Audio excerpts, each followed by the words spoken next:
ಬಳ್ಳಾರಿ ರೆಡ್ಡಿಗಳ ಜಗಳದಲ್ಲಿ ಜೀವ ಕಳ್ಕೊಂಡ ಕಾಂಗ್ರೆಸ್ ಕಾರ್ಯಕರ್ತ ರಾಜಶೇಖರ ರೆಡ್ಡಿ ಮನೆಗೆ ಹೋಗ್ಬಿಟ್ಟು ನಮ್ಮ ಜಮೀರ್ ಸಾಹೇಬರು 25 ಲಕ್ಷ ದುಡ್ಡು ಕೊಟ್ರು. ಅದು ಫುಲ್ ಕ್ಯಾಶು. ಎದುರಿಗೆ ಬಳ್ಳಾರಿ MLA ನಾರಾ ಭರತ್ ರೆಡ್ಡಿ ಕೂಡ ಇದ್ರು. ಪಾಪ ಆ ಕುಟುಂಬಕ್ಕೆ 25 ಲಕ್ಷ ಅಲ್ಲ 25 ಕೋಟಿ ಕೊಟ್ರು ಕಮ್ಮಿನೇ ಪಡಿ.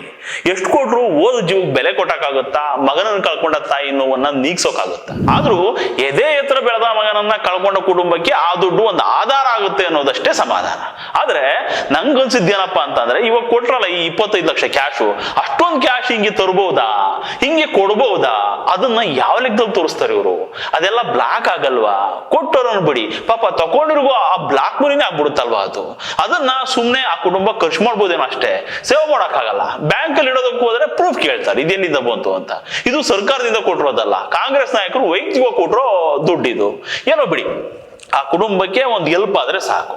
ಬ್ಲಾಕ್ ಮನಿ ಆದ್ರೇನು ವೈಟ್ ಮನಿ ಆದ್ರೇನು ಒಂದು ಕುಟುಂಬಕ್ಕೆ ಒಂದು ಆಸರೆ ಆಗುತ್ತೆ, ಅಷ್ಟೇ ಸಮಾಧಾನ. ಇಲ್ಲೂ ಕೂಡ ನಮ್ ಜಮೀರ್ ಸಾಹೇಬರು ತುಂಬಾ ಹುಷಾರಿದ್ದಾರೆ. ಮಾಧ್ಯಮದವರೆಲ್ಲ ಒಂಚೂರು ಹೊರಗಡೆ ಹೋಗಿ ಅಂದ್ರು ಅದೇ ಕ್ಯಾಶ್ ಕೊಡೋದಕ್ಕೆ. ಅಲ್ಲಿದ್ದವ್ರು ಯಾರೋ ಪರವಾಗಿಲ್ಲ ಕೊಡಿ ಅಣ್ಣ ಏನಾಗಲ್ಲ ಅಂದ್ರು.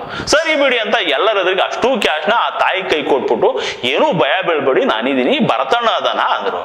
ಬ್ಲಾಕೋ ವೈಟೋ ಎಂತದ್ದೋ ಒಂದು ಆ ಕುಟುಂಬಕ್ಕೆ ಒಂದು ಆಧಾರ ಆದ್ರೆ ಸಾಕು, ಓದ ಮಗ ಅಂತೂ ವಾಪಸ್ ಬರಲ್ಲ. ಆದ್ರೂ ಇಷ್ಟು ದುಡ್ಡು ತಂದು ಕೊಟ್ರಲ್ಲ, ಎಲ್ಲಿಂದ ಬಂತು, ಹೆಂಗ್ ತಂದ್ರಿ ಅಂತ IT ಅವರು ಇವ್ರನ್ನ ಕೇಳಲ್ವಾ ಅಂತ.